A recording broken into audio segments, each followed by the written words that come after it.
prologue. Dès le mois de juillet, quand la chaleur augmente, comme on s'ennuie en ville, on s'en va vers la mer, qui sous le ciel plus bleu s'allonge plus dormante, lorsque le vent la berce avec son souffle amer. Là-haut, le grand soleil, comme un front de satyre, sourit en envoyant vers elle un baiser d'or. Elle, dans le lit mou de son sable, s'étire. Lui s'y couche le soir à l'heure où tout s'endort. Pendant les tristes mois d'hiver, on l'a laissé, seul et désespéré en son isolement. À peine si parfois quelque humble fiancé venait lui réclamer le corps de son amant. Mais aujourd'hui, les gens de mer vont à la pêche, joyeux, chantant, sans craindre encore les ouragans.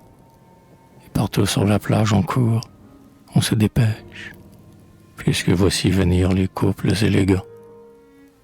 Où marchaient seulement des pêcheurs de crevettes, où les mousses du port s'asseyaient vers le soir. Les dames vont passer dans de fraîches toilettes, et les enfants coquets des riches vont s'asseoir. Où l'air salé des flots enivré au passage, les marins en profil énergique et brun. Les odeurs de mouchoirs et les fleurs de corsage vont faire en s'unissant la gamme des parfums. Comme des nids d'amour, les villas sont rouvertes, un piano dans l'ombre chante, captivant. Des plants dans un coin mêlent leurs feuilles vertes, sous les rideaux gonflés comme une voile au vent. C'est un nouveau décor, c'est la mer élégante. Mais si le thème est neuf, l'air est vieux et connu. Comme en ville on se gêne, on se farde, on se gante, et pas plus que la main le cœur n'y est tenu. Car dans cette atmosphère intense, large et saine, la femme reste encore coquette et l'homme fier. Ce sont mêmes acteurs, mais sur une autre scène. Et c'est la comédie aujourd'hui comme hier. Tout cela c'est petit, tout cela c'est frivole, près de la grande mer qui pleure incessamment, et dont les durs sanglots comme ceux d'une folle montent vers le soleil, son glorieux amant. Mais voici qu'un beau jour toutes ces jeunes filles, jasant sous l'éventail, sans souci, sans désir, sentiront que leur cœur caché sous leur mantille a besoin de tendresse autant que de plaisir. Qu'en dépit du satin, de l'or, de la dentelle et de ces 20 hochets que le luxe assembla, la nature a vaincu, la nature immortelle, et que la fleur d'amour vaut mieux que tout cela. Alors germant soudain dans leur cœur qui s'embrase, ces fleurs les rempliront d'idéal et d'espoir, comme un petit bouquet de roses dans un vase, suffit à parfumer tous les coins d'un boudoir.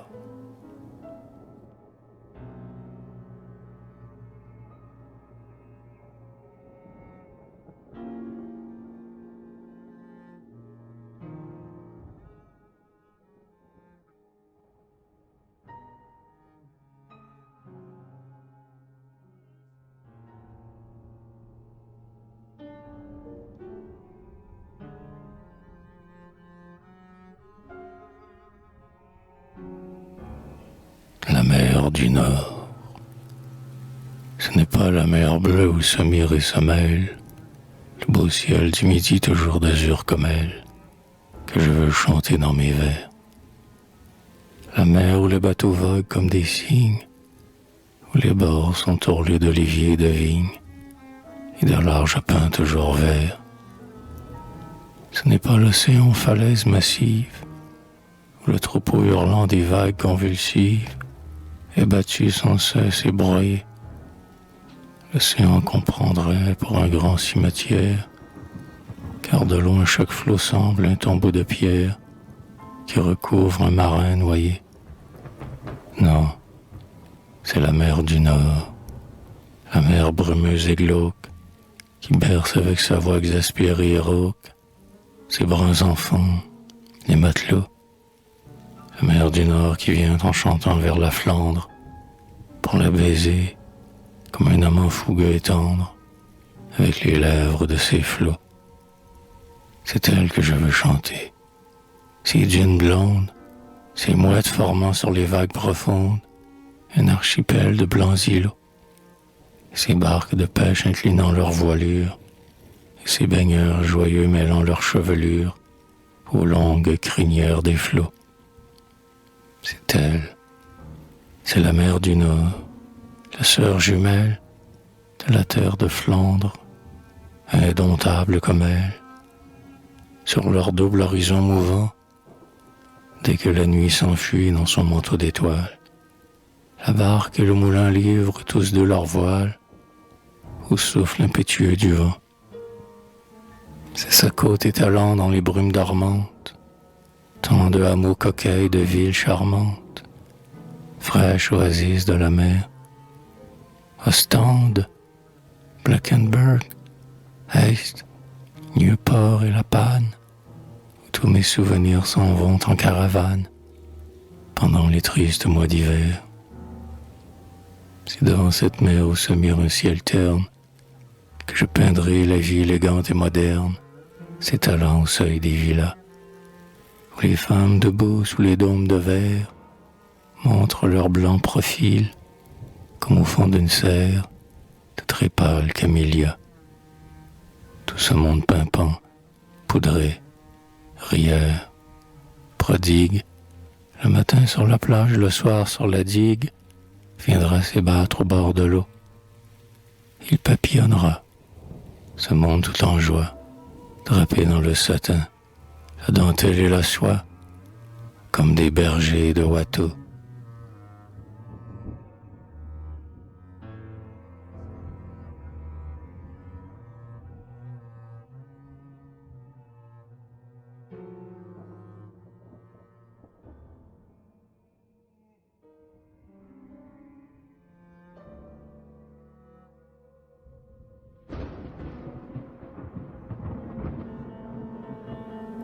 Les femmes mièvres. Toutes ces femmes sont adorablement mièvres, découpant sur les flots leurs profils amaigris, rayonnant en vif la rougeur de leurs lèvres sur la mate blancheur de la poudre de riz. On croirait sur du sucre en poudre voir des fraises, si bien qu'on les voudrait goûter à belles dents. N'étaient ces yeux bistrés plus luisants que des braises, qui vous effraient de loin avec leurs feux ardents. Elles lèvent un peu leur voilette de tulle pour mieux voir écumer les flots sur le brisant. Au bord de leur chapeau, leurs chevelure ondule, sous le vent de la mer qui chante en les frisant. Dans leur corsage étroit, leurs seins, comme deux vagues, montant et s'abaissant, font frémir le tissu. Dans leurs doigts gantés qu'enrichissent des bagues, se fanent le bouquet que chacune a reçu. Leurs robes au ton clair, blanc, bleu, gris, jaune et rose, où sont cousus des nœuds de soie et des rubans, se mêlent, comme on voit dans le grand ciel morose, des nuages teintés se fondre au soir tombant. Dans un coin de la plage, elles sont là, groupées, le parasol leur fait comme un fond de portrait, où s'accusent en relief leurs têtes de poupées, qu'un artiste mignard et raffiné peindrait. Elles sont là lisant, riant, jasant sans suite. L'eau monte et vient mouiller leurs souliers mordorés, car l'eau veut les baiser, ses petits pieds en fuite, qu'elle aime à voir courir sur leurs talons cirés. Moi, je les aime aussi, ces belles étrangères, qui babillent avec des gestes séduisants, et plus jeunes surtout, rieuses et légères, qui sortent du couvent dans l'éclat des 16 ans. Et puisque tout ont des grâces sans pareil, un corps digne du marbre, un teint digne des fleurs, je voudrais en passant suspendre à leurs oreilles, comme des pendants d'or, des mots ensorceleurs. Je voudrais que mon cœur vibrant de poésie fût grand comme un sérail pour toutes les aimer, et qu'il put à son gré comme un prince d'Asie, dans un harem d'amour toutes les enfermer. Car alors chaque soir, quand se lève la lune, à leurs pieds parfumés j'irai me laisser choir, puis ayant fait mon choix, je jetterai à l'une, avant que de partir, mon cœur et mon mouchoir.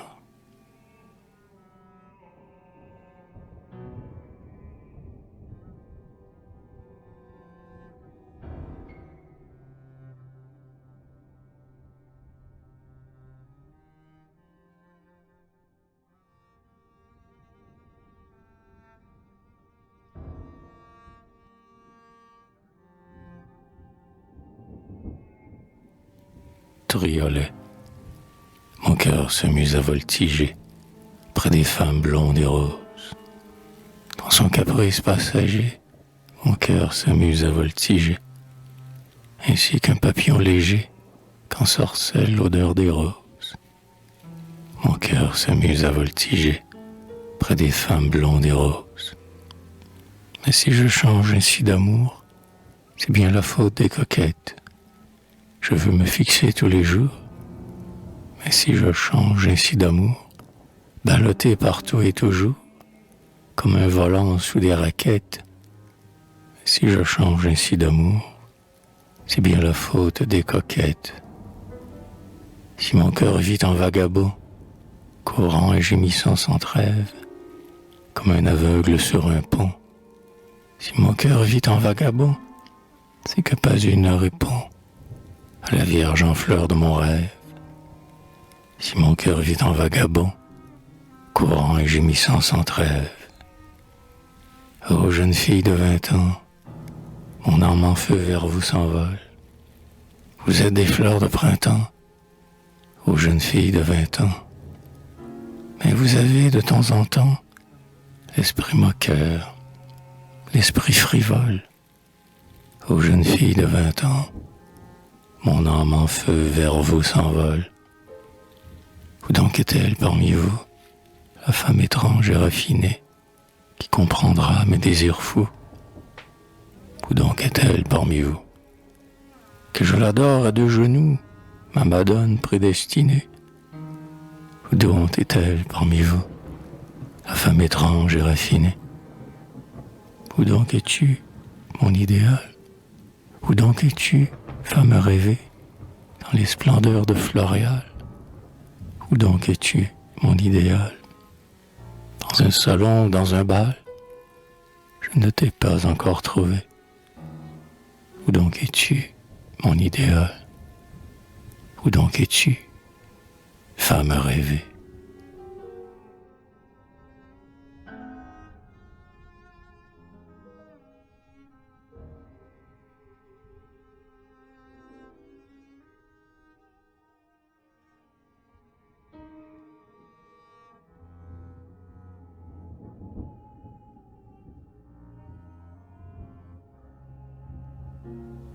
Rencontre. Charmant enfant aux cheveux bruns, dans votre mouchoir en dentelle, vous avez mis d'exquis parfums. En voulez-vous un peu? Dit-elle.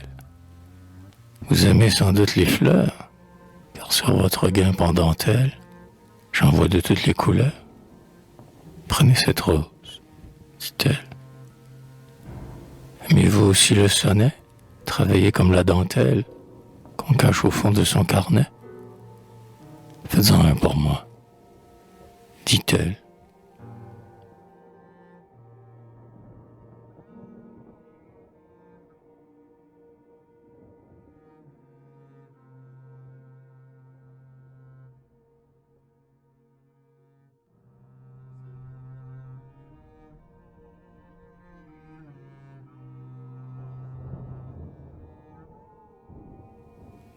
Portrait. Elle n'a pas 20 ans. Elle est brune et jolie. Ses cheveux sont coupés sur le front, onduleux. Ses dents ont la blancheur du lait. Ses yeux sont bleus, mais d'une teinte bleue un peu vague et pâlie. Elle sourit toujours. Pas de mélancolie. Pas de rêve divin et de but fabuleux. Mais le corps de sa voix chantante est si moelleux que l'ayant entendu, plus aucun ne l'oublie. Elle est insouciante encore comme une enfant, mais je l'aime ainsi faite, et tout mon cœur se fond, en songeant que peut-être elle ne m'aimait guère. Ah, si la chère enfant pouvait voir mon émoi, et combien en amour les hommes sont vulgaires, elle m'aimerait mieux et n'aimerait que moi.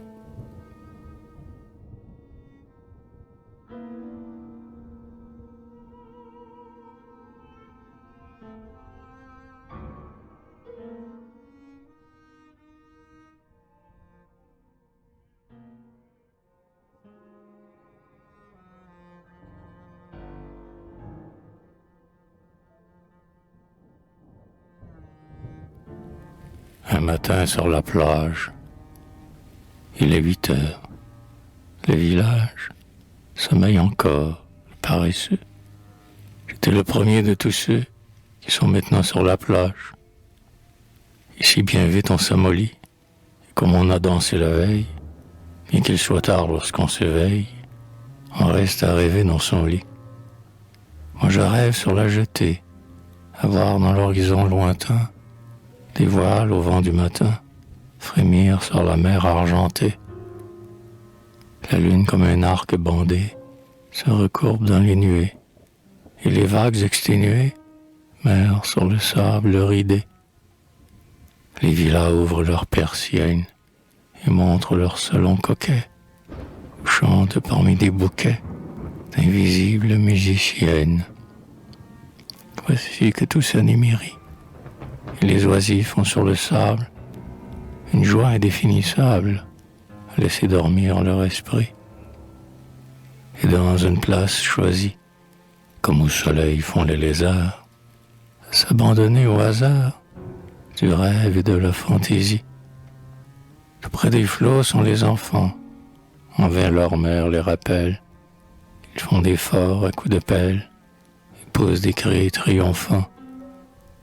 Quand la mer de ciel est fidèle, remplit d'eau leurs canaux étroits, et qu'ils plantent, comme des rois, des drapeaux sur leur citadelle, jusqu'à ce que le flot grincheux les repousse au pied de la digue, comme un aïeul qui se fatigue de leur clameur et de leur jeu.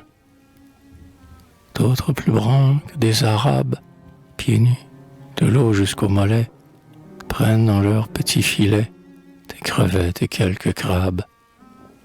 D'autres ramassent, vagabonds, des coquillages charnières, qu'on prendrait pour des bonbonnières, fleurant l'aigreur d'anciens bonbons. Tandis qu'à la mer montante fuit l'avant-garde des blondins, l'armée heureuse des mondains bivaque au seuil de chaque tente. Voilà les journaux du matin. On lit, on crochette, on tricote. Un gommeux suit une cocotte qui lui sourit d'un air mutin. Des fleurs, qui veut des roses? Et l'amoureux timide et cher offre un bouquet payé très cher qu'on prend avec de fins doigts roses. Là-bas, les joueurs de croquet poussent de grands cris de victoire. Hurrah, hurrah, hurrah! La noire revient la première au piquet. Et tant que la marée est basse, sous les arceaux, par petits bonds, comme des barques sous des ponts, chaque boule à son tour repasse. Mais c'est l'heure du bain. Voilà, toutes les cabines sont pleines, et ce n'est qu'après bien des peines qu'on peut s'habiller en gala. Oh, le costume drôlatique, Dieu qu'on est laid, Dieu qu'on est sot, n'importe, on court, on fait le saut, comme un clown au corps élastique. La mer est calme, c'est un lac, on plonge, on nage, on fait la planche, et l'on a sur la vague blanche, comme un bercement de hamac. Et quand le vent gonfle les lames, la mer dans ses apportements semble rouler des diamants et les attache au cou des femmes. C'est si charmant qu'au bord de l'eau, un jeune peintre aquarelliste, épris d'art franc et réaliste, contemple en rêvant ce tableau. Puis, s'abritant sous une ombrelle, dans son album plein de croquis, il peint avec un art exquis ce coin de plage à l'aquarelle.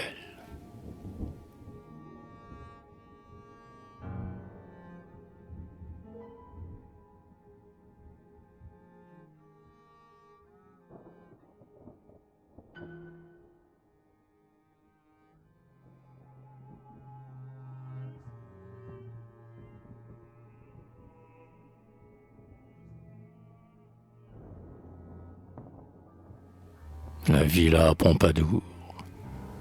Dans la villa meublée en style Pompadour, dans la villa meublée avec un goût extrême, des poufs de satin rose alternent tour à tour, avec d'autres plus grands couverts de satin crème. Le salon reflété dans un double miroir s'y mire avec son lustre éclatant de dorure, comme une femme belle, en toilette du soir, debout devant sa glace, admire sa parure. Sur le piano neuf aux rythmes assoupis, s'étale, large ouvert, un cahier de solfège, et des coussins brodés encombrent le tapis, plus souple et plus moelleux aux pieds que de la neige. Sur la console en marbre adossée au trumeau, s'aiment depuis longtemps deux amoureux en Sèvres. C'est un berger ouateau jouant du chalumeau, et sa belle au baiser offrant toujours ses lèvres. Dans cette villa riche habite un vieux marquis, un vieux célibataire adoré des familles, car il a le défaut que chacun trouve exquis de vouloir marier toutes les jeunes filles. C'est pourquoi vous voyez chez lui ce monde-là. Il invite et reçoit des saisons tout entières. Rien qu'à s'arrêter un jour dans sa villa, les fils de ses amis trouvent des héritières. C'est pourquoi vous voyez ce soir même, assemblés, dans sa véranda tiède où fleurissent des roses, tant de couples charmants, ingénus et troublés, qui regardent le ciel plein de nuages roses. Pour qu'ils s'aiment à l'aise et bâtissent leur nid, c'est lui qui sur leur route écarte les broussailles, si bien qu'avant l'hiver ils seront tous unis, puisqu'il leur glisse au doigt l'anneau des fiançailles. Mais par une bizarre anomalie, il dit que le charme d'amour sur lui jamais n'opère. Si les autres ont faim, lui n'a pas d'appétit. Il mourra vieux garçon, aimé comme un grand-père.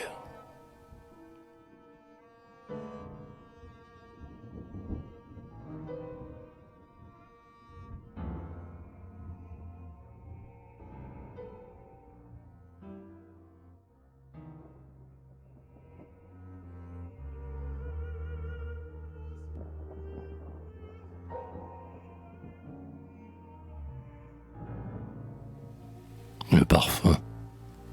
J'aime pour me languir les sens et pour rêver à des amours douces ou fortes. Respirer des parfums où je crois retrouver l'âme immortelle des fleurs mortes.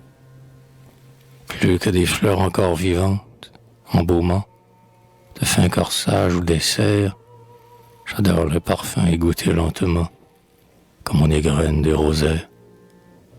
Avant l'amour, il faut verser sur les mouchoirs des odeurs d'ambre et de verveine, comme on met de l'encens au fond des encensoirs pour commencer une neuvaine.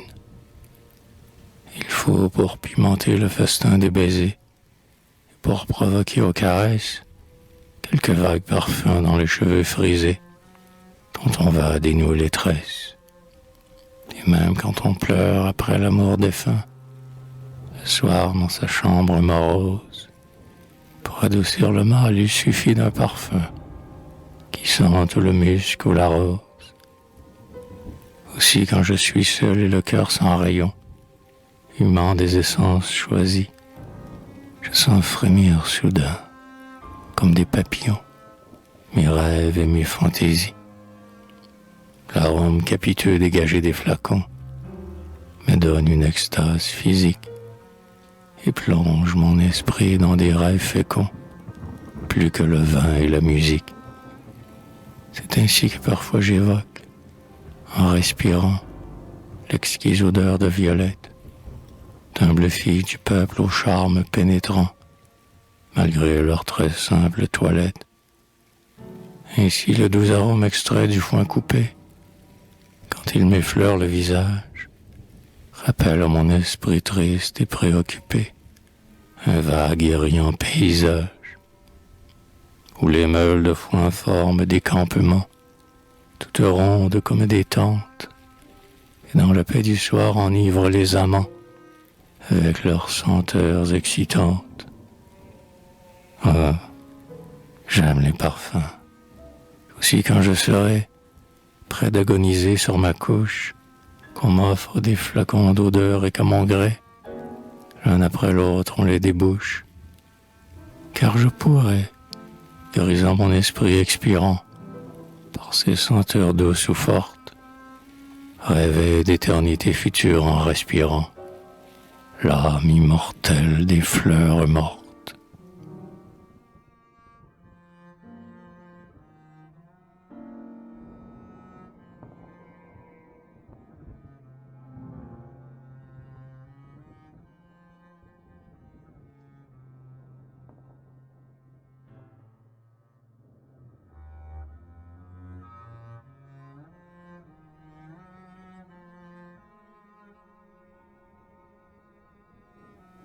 Au bain, la baigneuse est au seuil de ses cabines ouvertes. Regardez au loin la mer, tranquille et verte. Son costume de bain très court et très collant, bordé d'un galon rouge et d'un simple volant, marque bien les contours de son corps de statue. Et la voyant ainsi coquettement vêtue, on dirait un croquis dessiné par Grévin. Se sachant regarder, elle attend. Puis enfin, descend pas frileux et lent, comme une chatte qui marche dans la neige en secouant la patte. Alors elle s'encourt brusquement vers la mer. Oh, comme elle est superbe ainsi. Sa blanche chair semble pétrie avec des bouquets d'aubépines. Et tandis qu'elle fuit au milieu des cabines, ses seins fermes, bombant son corsage fermé, tremblent comme des fruits sur un arbre embaumé. Puis la voilà dans l'eau. Voyez comme elle saute, comme elle avance bien malgré la marée haute, et comme elle a des cris pleins de rire, en nageant, quand l'écume, pareil à des sequins d'argent, se suspend en collier à son beau cou de cygne. Mais elle va trop loin. Les baigneurs lui font signe. On sonne de la trompe, on l'appelle à grands cris. Car près de ces brisants, combien de corps meurtris ont roulé tout à coup dans ce grand gouffre avide, ainsi que des cailloux tournoyant dans le vide. Grâce à Dieu, la nageuse a compris les signaux, et ses deux bras, pareils aux rames des canots, font de l'eau qui bouillonne et qui chante autour d'elle. Et bientôt, mettant fin à l'angoisse mortelle, ceux qui la voyaient se battre avec les flots, elle atteint le rivage où, comme des îlots, émergent des baigneurs groupés dans l'eau qui mousse. Et là, déjà calmée, avec sa tête douce et ses longs cheveux blonds flottant comme un drapeau, on la prendrait de loin sous son large chapeau pour une humble bergère aux yeux rêveurs et vagues, qui garde en souriant le troupeau blanc des vagues.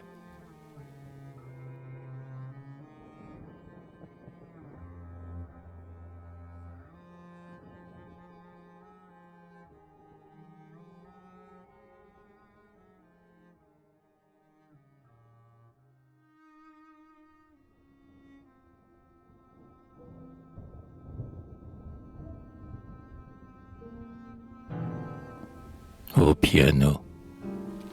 Hier, un parallèle en moi s'insinuait, tandis qu'au piano, sous l'éclat des bougies, lustrant ses cheveux bruns et ses tempes rougies, elle jouait liée d'après un menuet. Ce clavier, me disais-je, est inerte et muet, mais les accords joyaient, les molles élégies murmurent au contact de ses mains élargies. comme si tout un cœur d'oiseau y remuait. Or, ce clavier sonore est pareil à notre âme. Comme lui blanche et noire, elle a toute la gamme des chantantes vertus et des vices grondants. Il lui suffit aussi pour qu'elle vibre et pleure et donne tout l'amour qu'elle cache au-dedans.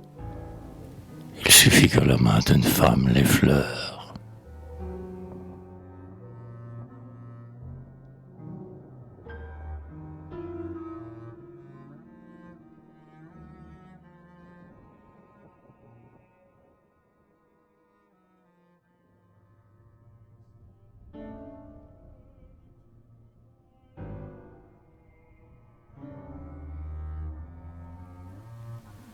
Aveu.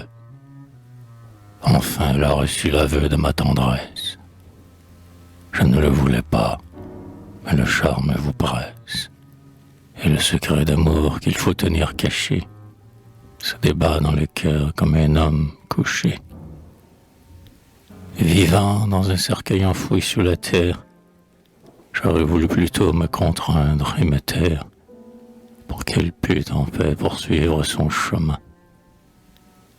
Mais sans savoir comment, pourquoi, j'ai pris sa main et l'a laissé prendre avec un doux sourire et ses yeux attachés sur mes yeux, sans rien dire.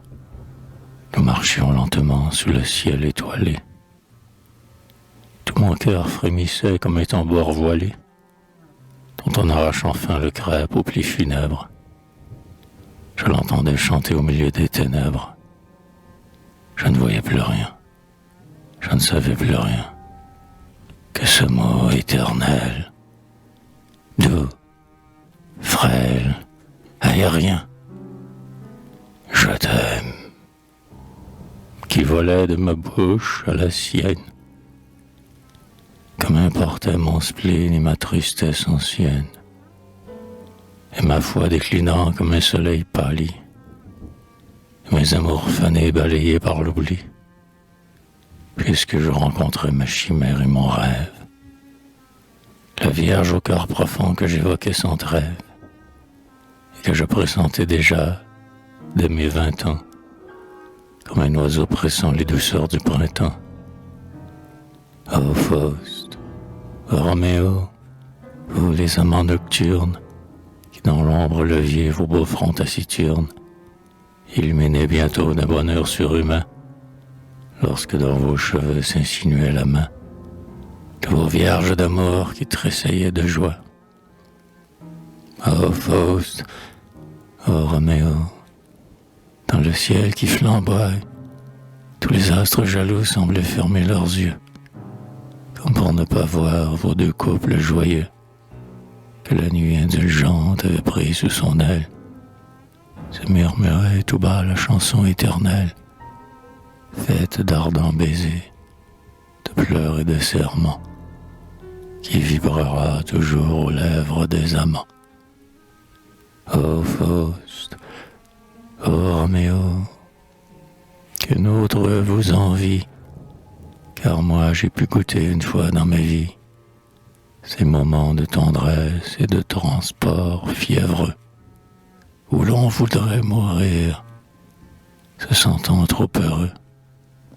Car un soir comme vous, devant la mer sans voile, à l'heure où dans le ciel s'allument les étoiles, j'ai trouvé l'idéal enfant que je rêvais.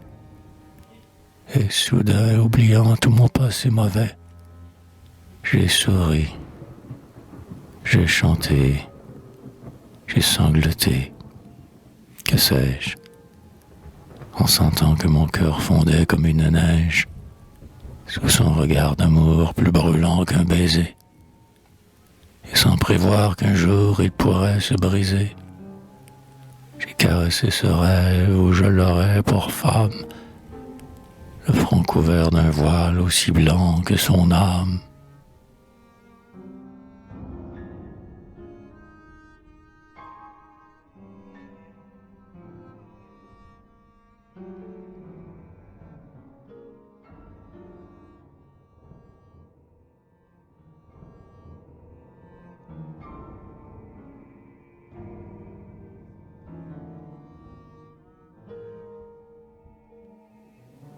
l'oubli.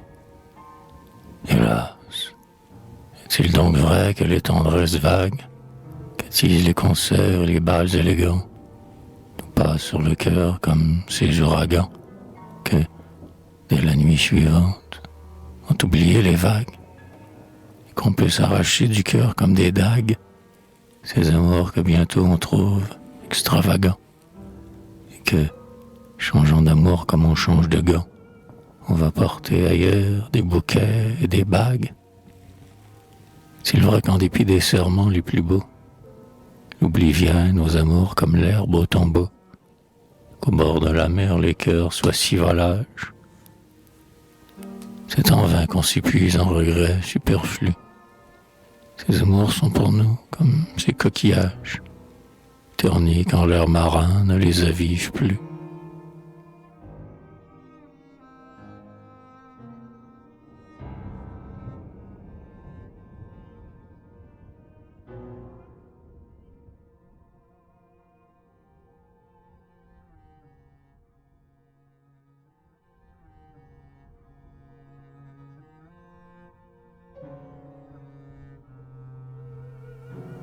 Révolte contre l'oubli. Oublier, oublier, est-ce une loi fatale que tous les sentiments subissent à leur tour, sans que jamais le cœur, infidèle vestal, puisse garder au moins le feu sacré d'amour? Faudrait-il oublier, oublier sans relâche, quel qu'ait été l'espoir, quel qu'ait été l'aveu? Non, ce serait trop vil. Non, ce serait trop lâche. Et j'aime mieux mourir. Mourir avant l'adieu. J'aime mieux succomber en plein vol, en plein rêve, comme un aigle frappé qui montait au soleil, et qui garde en tombant d'un seul coup sur la grève tout l'éblouissement du fantôme vermeil. Je veux garder aussi la vision céleste, vers laquelle mon rêve a volé brusquement, et quel que soit le temps et l'absence, il me reste assez de force au cœur pour mourir en l'aimant. Vous toutes, vous aussi que j'ai jadis aimé, je vous vois courir pâle, cachant vos pleurs, pour montrer le tombeau de vos âmes fermées, qu'a recouvert l'oubli comme un gazon en fleurs. Vous me dites, pourquoi, pauvre cœur de poète, croire que cet amour durera plus longtemps? Les amours sont pour vous des papillons de fête, qui tremblent dans vos doigts fiévreux quelques instants. Vous nous avez aussi chanté les mêmes choses, d'un cœur non moins sincère, et nous vous avons cru. Hélas, pourquoi vouloir éterniser des roses? Le vent de l'oubli passe et tout a disparu. Non, non, ce n'est pas vrai. Je ne veux pas vous croire. Si vous m'aimez encore, dites que vous mentiez, que l'amour peut durer, que l'homme peut boire, toujours au même verre, et des siècles entiers. J'ai trop souvent planté sur le sable ma tente. J'ai brisé plus d'un cœur que l'on m'avait donné. C'est vrai, mais ma tendresse est désormais constante. Dites-moi qu'aujourd'hui vous m'avez pardonné.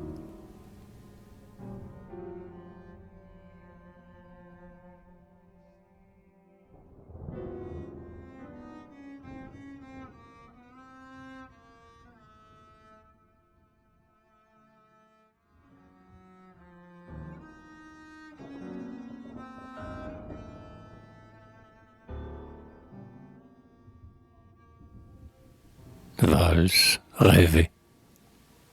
Parfois j'entends jouer une valse allemande de Weber, parfois des valses de Chopin, et je les aime tant que je les redemande.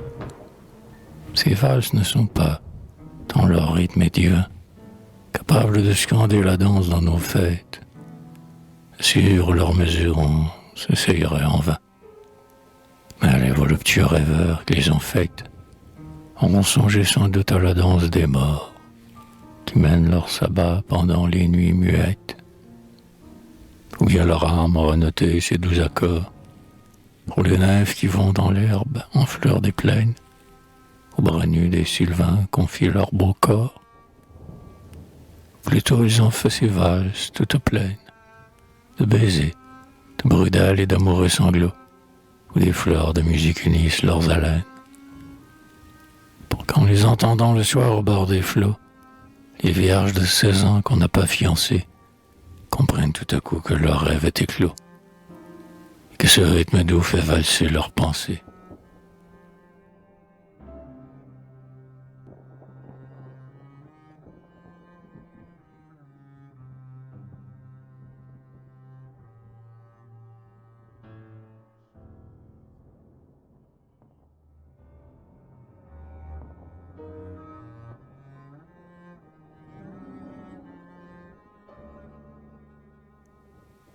Les régates. Une après-midi du mois de septembre, des jeux ont lieu sur le grand canal. Le ciel est d'azur et le soleil d'ambre. 5 gigues vont partir au prochain signal. Oh, comme il est gai ce jour des régates. La foule élégante court se masser. Les barques sur l'eau sont si délicates que le moindre vent les fait avancer. Les grands parasols que le flot reflète paraissent de loin des nénuphars blancs, et le canal semble avoir fait toilette avec son collier de roseaux tremblants. Les rameurs, assis au bord des banquettes, attendent, muets, l'instant solennel. Ils ont des maillots couleur coquette, des maillots rayés comme un arc-en-ciel. Les rames, dans l'eau taillée à facettes, font des plis charmants où luit le soleil. Ainsi le sourire ouvre des fossettes sur la joue en fleurs d'un enfant vermeil. Soudain, le moment de la course arrive.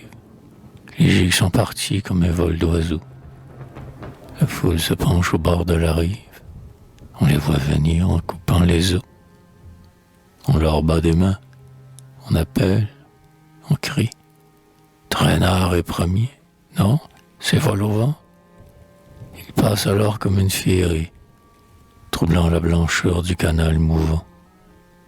L'équipe de Vron rame avec courage, mais bientôt Nana, par un tour savant, gagne de longueur au dernier virage et se place en tête avec vol au vent.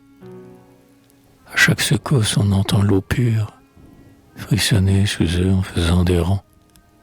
Elle se suspend comme une guipure sur les bords vernis de leurs avirons. Mais voici le but. Vol au vent y touche. Hurrah, vol au vent. Mourra, les rameurs.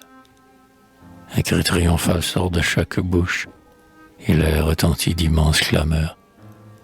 Allons, canotiers, vive les ivresses.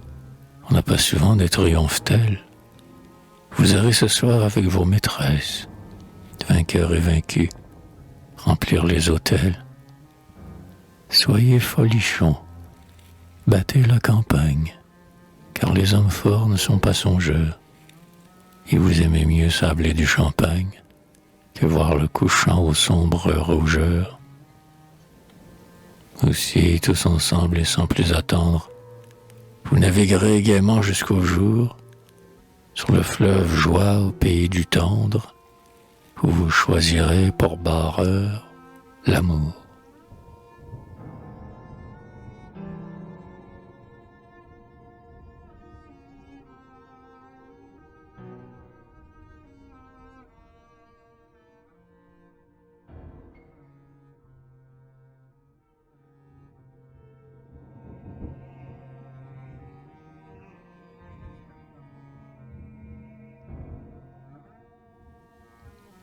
L'église endimanchée.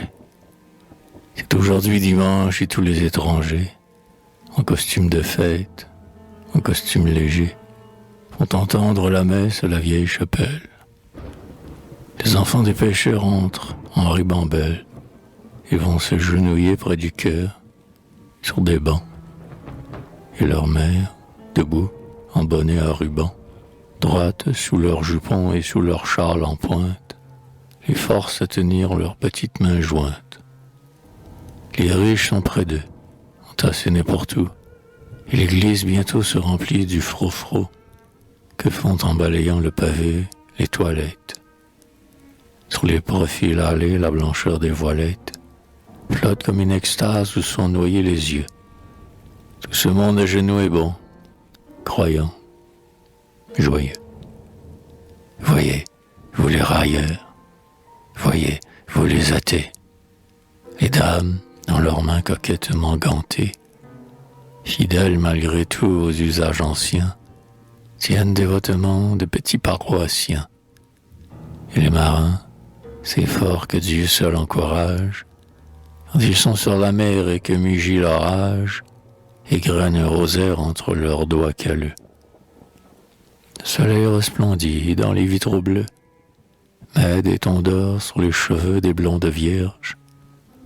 La messe se poursuit dans l'encens et les cierges, et la cloche agitée au sommet de la tour livre son âme errante aux échos d'alentour. Comme le temple plein, la porte large ouverte, et là, parmi les morts couchés dans l'herbe verte, et dont les croix de bois semblent des bras levés, rêvent d'autres vivants séduits et captivés par la sainte douceur des pompes catholiques. Soudain l'orgue se tait, les voix mélancoliques des enfants du lutrin ont suspendu leur vol, et tous sont maintenant à genoux sur le sol, les yeux mouillés, le cœur ouvert et l'âme en joie. Regardez au loin sur l'autel qui flamboie, le prêtre, couronné de ses longs cheveux blancs, qui soulève l'hostie entre ses doigts tremblants. Vieille religion, on vous raille, qu'importe. On va criant de vous, elle meurt, elle est morte. Mais moi je le sais bien, qu'on vous vénère encore, que c'est dans votre antique et merveilleux décor que se comprend le mieux la comédie humaine. Je sais que malgré tout, c'est à vous qu'on amène les berceaux des enfants et les cercueils des morts. Je sais qu'en vous quittant, on trouve le remords. Qu'on revient tôt ou tard à sa croyance ancienne, comme à ses chants d'enfance une musicienne qui répète les airs qu'on lui chantait jadis. Et, sans m'inquiéter des futurs paradis, je sais qu'au plus beau jour que l'homme ait dans sa vie, quand sa blanche épousée ingénue et ravie lui donne tout son cœur de vierge devant Dieu, c'est grâce à vous surtout qu'elle tiendra son vœu. Et puisqu'aujourd'hui même, où ce temple est en fête, le même élan d'espoir et de foi satisfaite fait monter tous ses cœurs avec des flots d'encens. Vieille religion, vous qui charmez les sens, tu le ciel être vide et la vie éphémère, tu style caresser une folle chimère, ceux qui croient que par vous ils seront réunis, vous les rendez heureux, mais moi je vous bénis.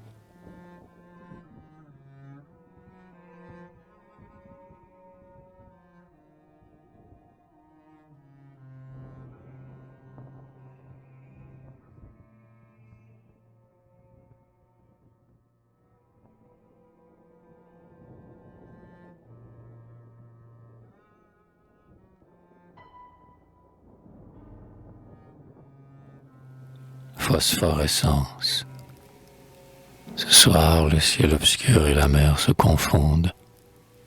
Tout le jour, il a fait très chaud. Les flots entrechoqués dans l'ombre se répondent, captifs dans un même cachot. Le ciel est large et noir comme un drap mortuaire.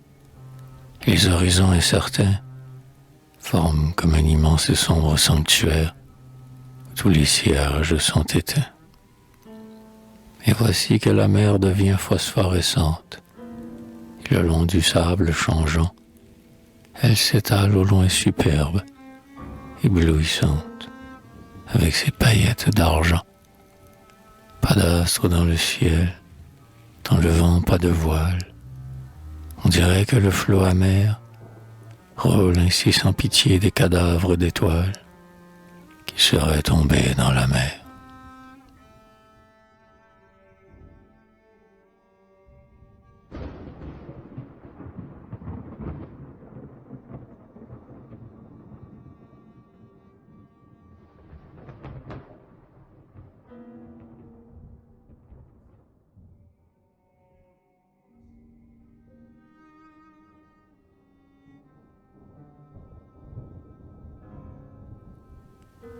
Impression de bal.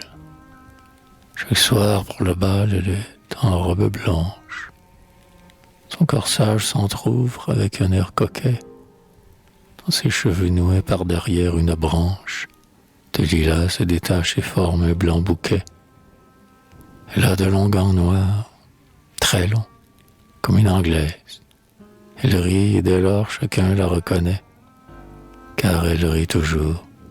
Elle est toujours à l'aise, et gaiement elle inscrit des noms sur son carnet.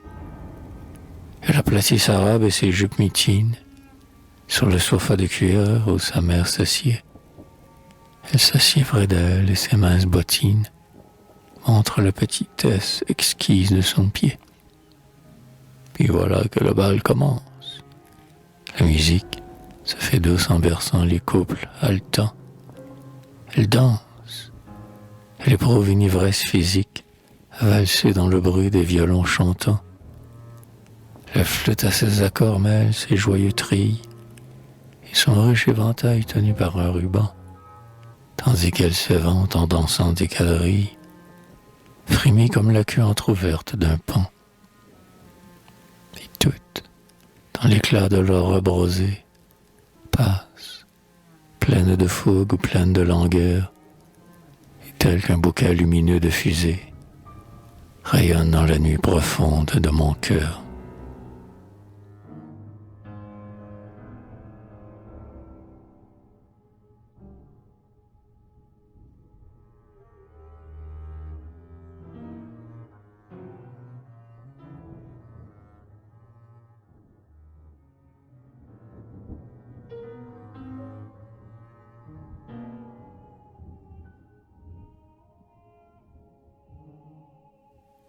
Les cocottes. C'est le soir.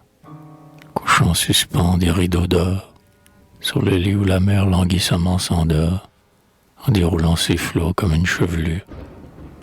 Les cocottes s'en vont sur la digue et chacun, frappé par leur toilette où flotte un doux parfum, se retourne pour voir leur provocante allure.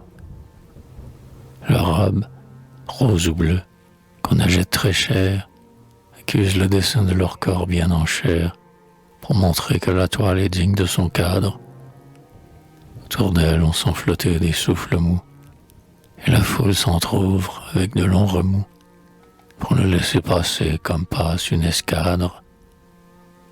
On dirait des canaux fleuris et pavoisés, et sur leurs souliers bas, leurs jupons empesés claquent au vent, pareil à des voiles qu'on cargue. Leur visage a les tons des pastels délicats, et sous le dais mignon éclair de leur encas, elles toisent sans peur le monde qui les nargue. Mais près de ce plaisir affiné qu'il y a, à voir sur leur corsage un blanc camélia, arrondir ses contours comme un vivant camé, il est une autre joie, un bonheur plus réel, c'est de sentir son cœur fondre comme du miel sous les yeux d'une femme aimante et bien-aimée.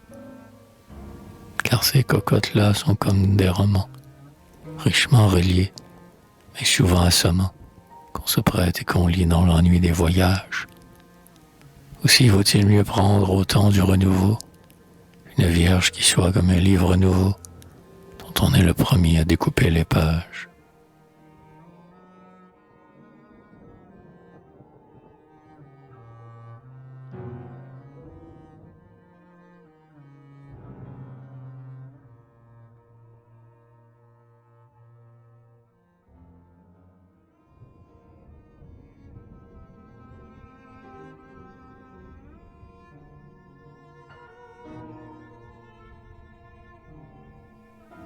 Bon restaurant. Sur la terrasse en fleurs d'un riche restaurant, Cette heure sereine où le soleil mourant descend à l'horizon comme un ballon en flammes, un homme jeune encore avec sa jeune femme, de nouveau mariés, portant comme on le doit une alliance d'or toute neuve à leurs doigts, soupaient. Ils ne mangeaient que des huîtres d'Ostende, ces huîtres dont la chair citronnée est friande, et qui, pleines de jus, vous fondent sous la dent, comme des fruits mûris par un soleil ardent. Ils en mangeaient beaucoup, chacun plusieurs douzaines. Pour assaisonner ces bonnes huîtres saines, ils buvaient un très vieux chablis du meilleur cru, un chablis couleur d'or que le garçon bourru, avec des verres verts, leur apportait à table. Pour eux, c'était sans doute un moment délectable, car, sans voir la mer calme et l'horizon changeant, joyeux, ils se faisaient des clins d'œil en mangeant.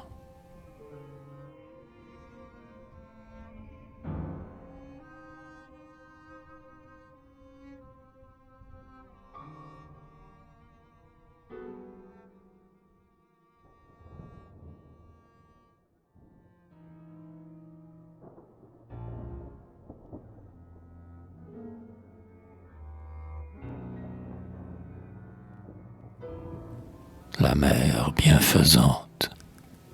Il faut tirer l'enfant de notre milieu funeste, l'ôter à l'homme, le donner à la nature, lui faire respirer la vie dans les souffles de la mer. L'enfant malade y guérirait. Michelet. Une femme élégante au profil de camée venait chaque matin sur la plage animée avec son jeune enfant, un garçon de 10 ans, rachitique, malade, aux yeux clairs et luisants, comme en ont les enfants qui mourront, poitrinaires. On les voyait venir aux heures ordinaires, elle toujours pensive et lui toujours souffrant, et c'était un tableau douloureux et navrant. L'enfant, faible et perclus, marchait sur des béquilles.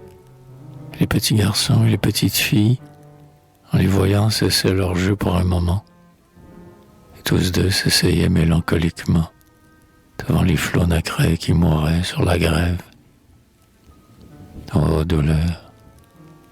Rester là tout entier à son rêve, sans bouger, sans courir par ces matins d'été, où les autres enfants libres, pleins de gaieté, aux toilettes légères et du soleil dans l'âme, font flotter derrière eux comme une blonde flamme leurs faisceaux de cheveux dénoués par le vent, tandis que tous jouent là sur le sable mouvant, une pelle à la main, de l'eau jusqu'aux chevilles. Ô douleur, rester là, pâle, sur deux béquilles. L'enfant allait au bain lorsque sonnait midi. Même par un temps calme, il était peu hardi. Et quand le vieux baigneur sous les yeux de sa mère lui faisait lentement subir la vague amère, il tremblait, pris soudain d'un effroi puéril, comme un oiseau battu par les grêles d'avril. Mais il se résignait pourtant à leur caprice, puisque la mère était la puissante nourrice, dont le bon lait salé pouvait seul, disait-on, rendre un peu de vigueur à ce pauvre avorton. Ouais, mère, roule bien dans tes flots solitaires, réchauffe et rajeunis le sang dans les artères de cet enfant qui garde en ses membres perclus la pauvreté de sang de ceux qui ne sont plus. Ô vaste mère, c'est toi la source de jouvence, où doit dans l'avenir se retremper l'enfance, car le sel de tes flots est un remède sûr pour tous ces délicats aux grands yeux pleins d'azur qui regardent le ciel, trop faible pour la vie. Ô mère, répare au brise au gré de ton envie, puisqu'il est sain le but qui fait agir tes flots. Et si tu parais dur aux pauvres matelots, qui, loin de leur famille et loin de leur rivage, meurent sur tes écueils pendant les nuits d'orage, c'est qu'ils vont te servir leurs cadavres hideux pour ces petits enfants chétifs et souffreteux, et que, tout à ton plan plus profond que les nôtres, Tu prends la vie aux uns pour mieux la rendre aux autres.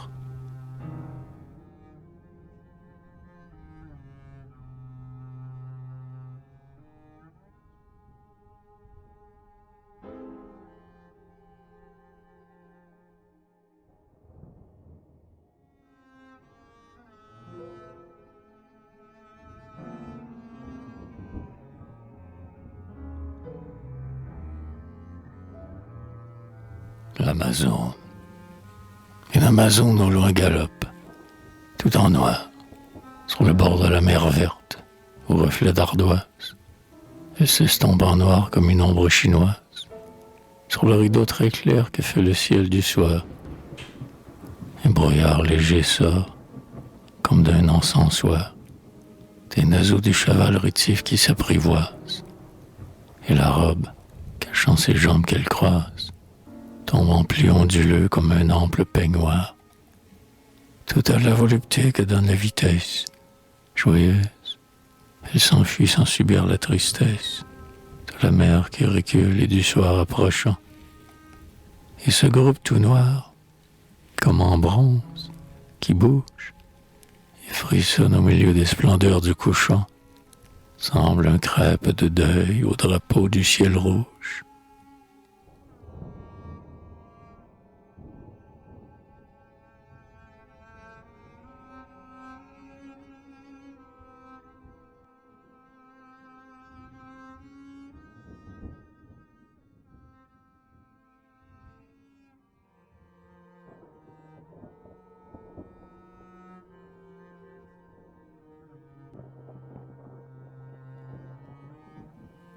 Dans les dunes, pour un peu nous soustraire aux chaleurs importunes qu'il fait dans les villas par ces beaux jours d'été. Nous avons pris un livre et nous avons été passer l'après-midi sur le sommet des dunes, dans un pli de terrain aux aspects imprévus, ayant la mer devant et derrière la plaine, nous nous sommes couchés, rêvant, parlant à peine, et dans ce coin ombreux voyant sans être vus. Des insectes grimpaient sur nos jambes, le sable se creusait sous le poids de nos corps étendus, et les chardons de mer épineux et tordus dégageaient dans la brise un rythme insaisissable. Ma bien-aimée était près de moi, son chapeau, des brins d'herbe aux cheveux, en simple robe noire. Elle nous récitait quelques vers de mémoire, très roses, et son sang vif affluait sous la peau. Puis elle prit soudain sur la dune fleurie le volume de verre que j'avais apporté. C'était briseux, le tristement désenchanté.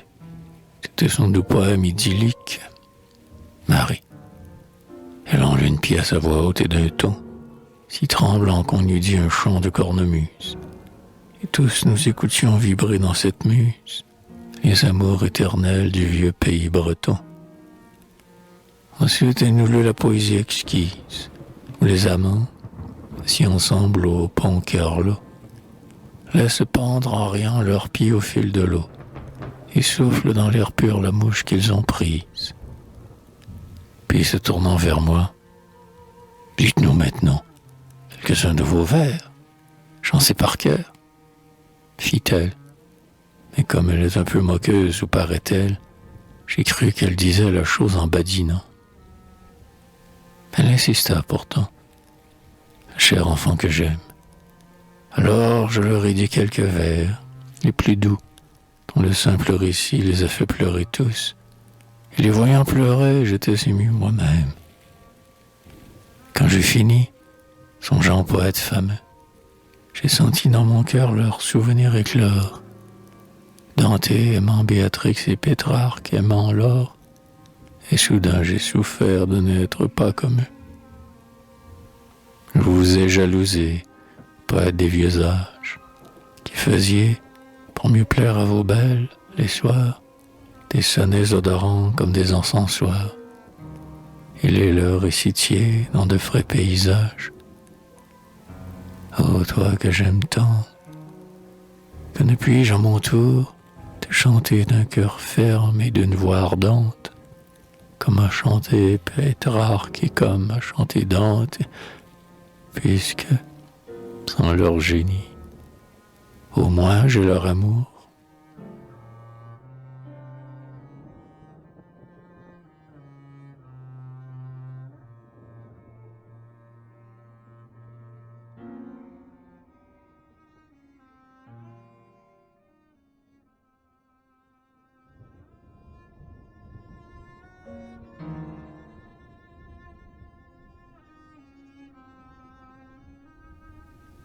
Promenade en mer. Un jour que nous étions au bout des estacades, à regarder les flots se briser par saccades, une chaloupe, avec des étrangers à bord, apparut tout à coup, prête à sortir du port. Ils étaient pleins d'entrain, jeunes gens, jeunes filles, qui, s'abritant un peu du vent dans leurs mantilles, s'amusaient à laisser pendre leurs mains dans l'eau. Le ciel très bleu formait un fond clair au tableau que n'aurait pas rendu le plus grand mariniste. Les dames agitaient leurs mouchoirs de batiste et pour nous saluer se levaient sur leurs bancs. Comme des violons, les cordes des haubans frémissaient et chantaient sous l'archet de la brise. Les guidons ondoyaient. Le phoque de toile grise montait et s'abaissait comme un sein oppressé. Deux marins, dans la barque, en tricot bleu foncé, tenaient le gouvernail et faisaient les manœuvres. Les cordages glissaient ainsi que des couleuvres, dans leurs gros doigts durcis comme des doigts d'airain. Et tous les passagers reprenaient le refrain d'un ancien air flamand qu'on chante sur la côte. Sous des parasols blancs, entassés côte à côte, ils riaient aux éclats, feignant d'avoir grand-peur d'un steamer qui virait, panaché de vapeur.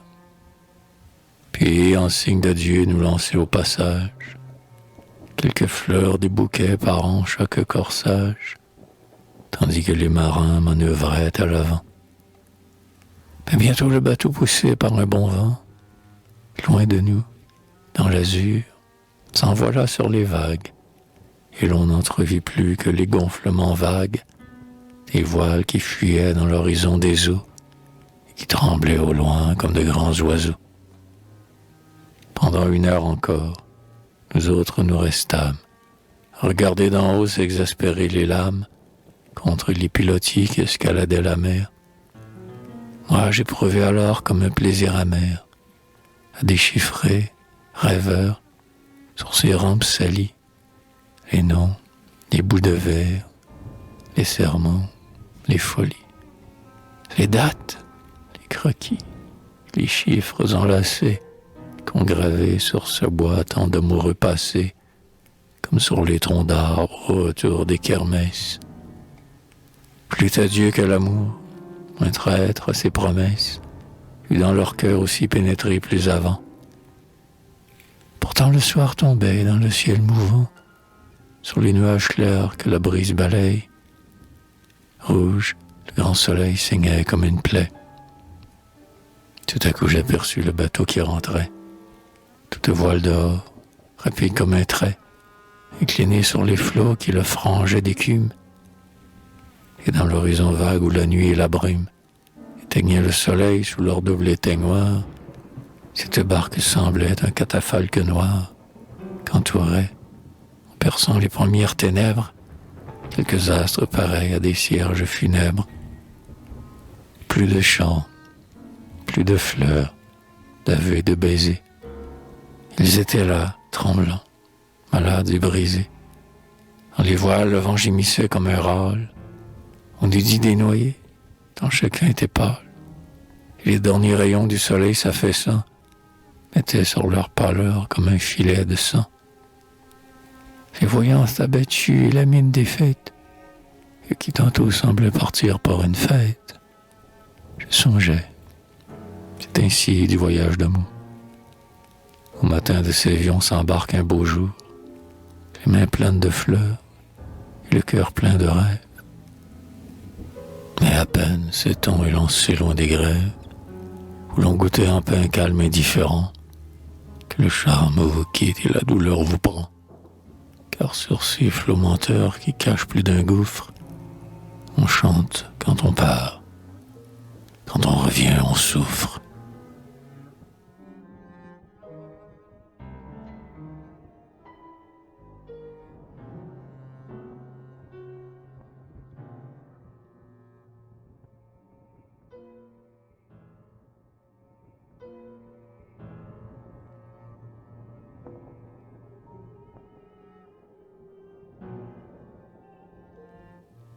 Croquis de la digue. Il fait tréguer le soir sur la digue. La mer gronde autour des brisants où la vague déferle. Le ciel prend une teinte un peu rose et gris-perle. Le calme vient au cœur même le plus amer. Elle et moi, nous causons gaiement. Son rire clair vibre soudain, pareil au sifflement d'un merle.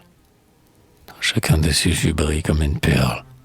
Quand, pour voir le couchant, elle regarde en l'air, de légers cerfs-volants tenus par des ficelles, au-dessus des flots noirs tout brodés d'étincelles, semblent des pavillons sur d'invisibles mâts. Et cela rend songeurs les vieux marins dans l'ombre, qui, rêvant d'un départ pour de lointains climats, comme des exilés, regardent la mer sombre.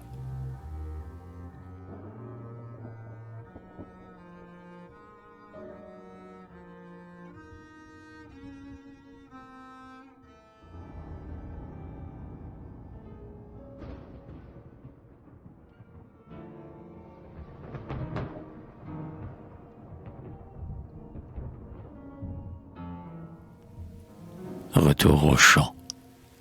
On prend au rêve ardent qui partout m'accompagne. Je me lasse parfois de ce luxe mondain. Je me lasse du monde élégant. Et soudain, je m'en vais lentement tout seul vers la campagne. Après le monotone horizon de la mer, c'est une volupté de revoir la verdure. Et dans la grande paix qui exhale la nature, de courir tout un soir en plein champ, en plein air. La grande route s'en va vers le prochain village, clair sous le soleil comme un acier poli. Le vent semble apporter le murmure affaibli d'un chariot lointain au pesant attelage. Là-bas, un vieux clocher avec son coq doré domine les maisons dans un fouillis de branches. On croirait, au milieu d'enfants à robes blanches, voir surgir un vieillard superbe et vénéré. L'air est plein de tiédeur. Pas un arbre ne bouge. On fauche les blés mûrs dans les champs d'alentour. Et sous la faux qui monte et descend tour à tour, les coquelicots font des taches de sang rouge.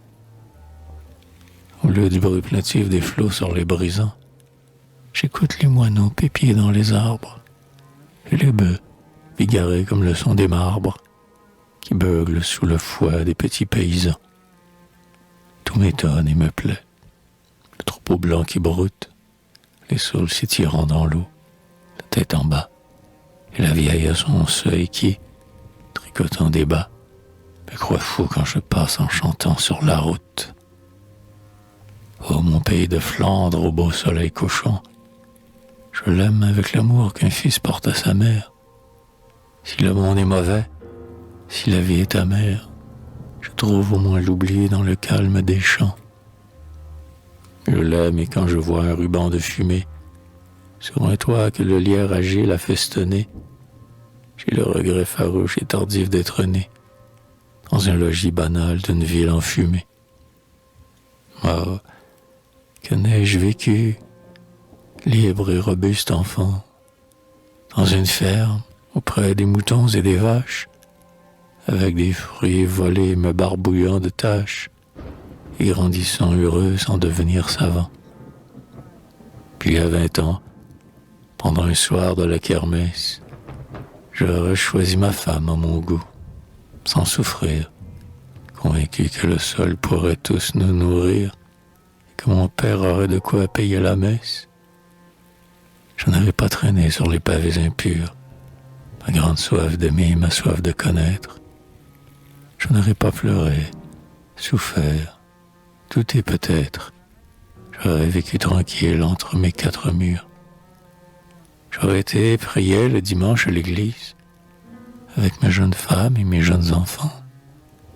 Et sur mon seuil, l'été, dans les soirs étouffants, j'aurais béni le chaud soleil qui fertilise. Comme un simple fermier au corps souple et nerveux, j'aurais fait chaque jour ma tâche coutumière.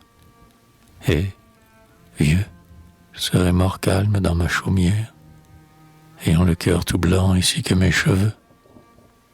Mais tandis que je rêve et tandis que je pleure, la nuit tombe, et je rentre à pas lents vers la mer, en longeant les buissons qui semblent se pâmer, aux caresses du vent fougueux qui les effleure.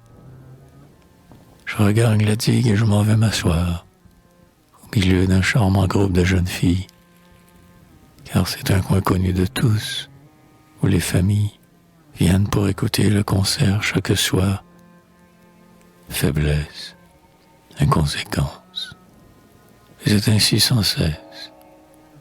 Je ne veux pas changer, je change tous les jours, je me lasse du monde, et j'y reviens toujours, car j'ai besoin de bruit pour tuer ma tristesse. C'est ainsi qu'un buveur s'amende et lutte en vain. Dans son cœur affaibli, l'habitude est maîtresse. C'est pour avoir l'oubli qu'il veut avoir l'ivresse. Moi je retourne au monde, il lui retourne au vin.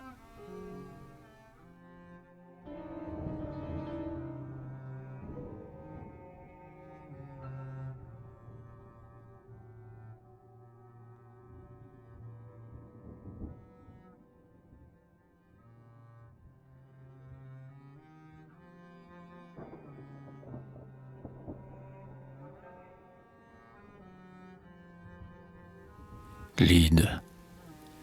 Aussitôt que je dors, je rêve, et je rêve toujours d'amour. En rêvant la nuit si brève, qu'elle est plus brève que le jour. Sitôt que je rêve, c'est d'elle, et nous parlons toujours d'amour. Je lui jure un culte fidèle, qui s'accroîtra de jour en jour. Aussi pour la revoir sans trêve, et pour attiser notre amour. Puisqu'en dormant toujours j'en rêve, je voudrais dormir tout le jour.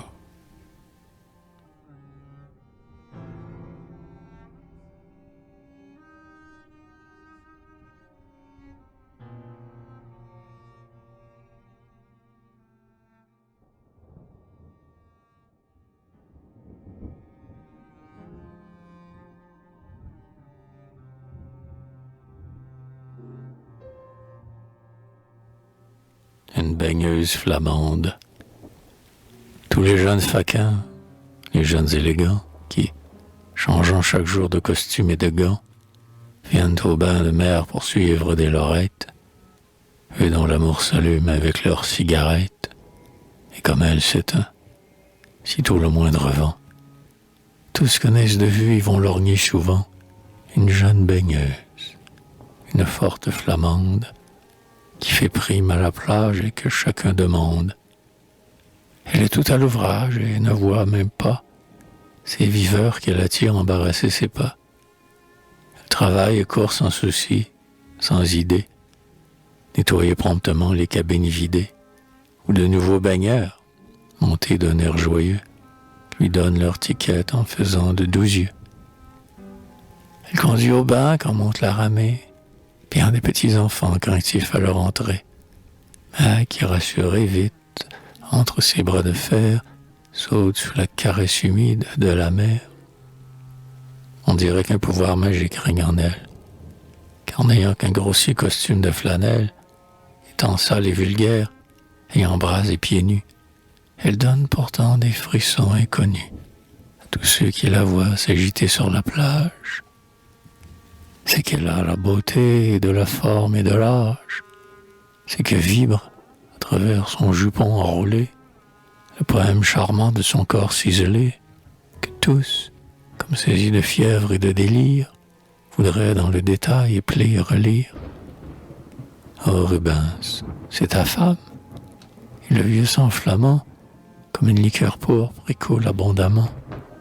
Ses cheveux roux, tordus comme de lourds feuillages, frissonnent, ses pieds nus avec les coquillages, de leurs ongles nacrés dont la surface, lui, sont bruns comme le sable et lisses comme lui. Le vent et le soleil de l'été qui dardaille ont bronzé lentement ce profil de médaille et chauffé cette chair comme un fruit savoureux pour la robuste soif d'un robuste amoureux. Aussi, quand tous ces fausses ardeurs de phtisique viennent lui suriner comme un air de musique, le même compliment mignard ou libertin, sur l'ampleur de sa gorge ou l'éclat de son teint, quand des vieux, savourant la douceur d'être dupes, la tirent dans un coin par les plis de sa jupe, offrant pour un baiser de somptueux cadeaux, elle leur rit au nez ou leur tourne le dos, si bien qu'en la voyant gagner sa maisonnette, tous disent, maugréant, c'est une fille honnête.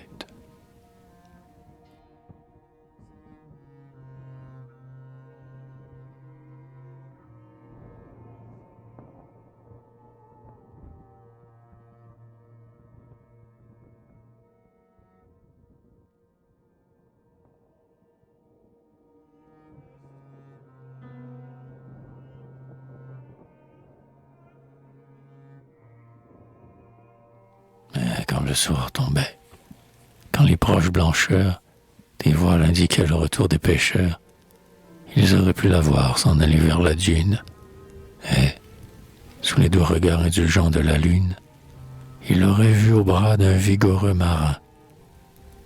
Tous deux se profilaient comme un couple d'airain, sur l'horizon de mer où fuyaient des mouettes, et l'ombre agrandissait leurs vagues silhouettes.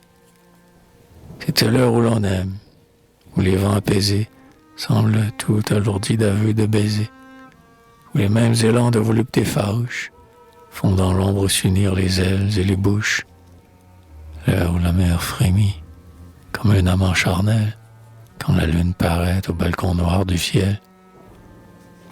Alors ils restaient là, s'asseyant côte à côte, sur la dune, des soirs entiers, dans l'herbe haute, dont l'odeur capiteuse et les parfums puissants leur enflammaient la tête et leur grisaient les sens. Brusquement, comme en proie à des accès de fièvre, ils auraient bien voulu dans l'ombre unir leurs lèvres, mais l'idylle était pure, et ce n'est qu'en partant qu'elle acceptait enfin de son beau prétendant, en rougissant beaucoup de joie, un peu de honte, le long baiser d'amour qui lui servait d'acompte. Car ils vont s'épouser, sitôt après les bancs. Elle mettra bien vite un bonnet à ruban, avec un châle long sur sa robe de laine. Pour la voir ainsi, l'église sera pleine. Puis, lorsqu'après la messe, après s'être embrassé, on aura jusqu'au soir mangé, bu, ri, dansé, avec tous les joyeux pêcheurs du voisinage, elle s'installera dans son petit ménage. Lui s'en retournera sur mer, le matelot, et tous deux s'aimeront, satisfaits de leur lot, et fiers de voir grandir dans leur foyer prospère des enfants beaux comme elle et forts comme le père.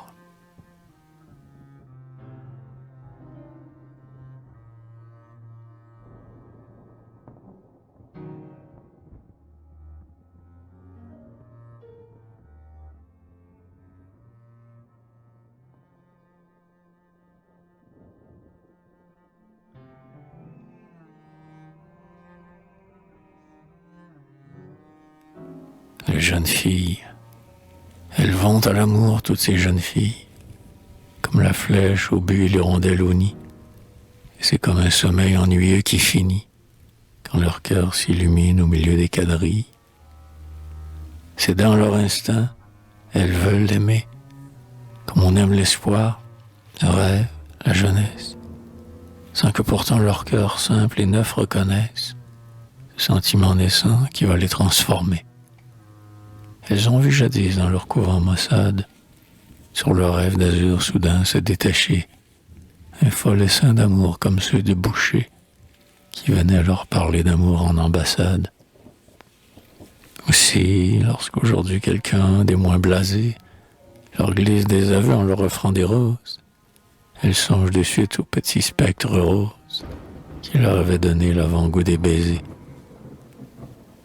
Elles aiment alors en lui leur ancien rêve, dont l'amant, mais l'amour qu'elles rêvaient jadis, dont le Dieu, mais le frais et divin paradis que leur jeunesse ardente a désiré sans trêve.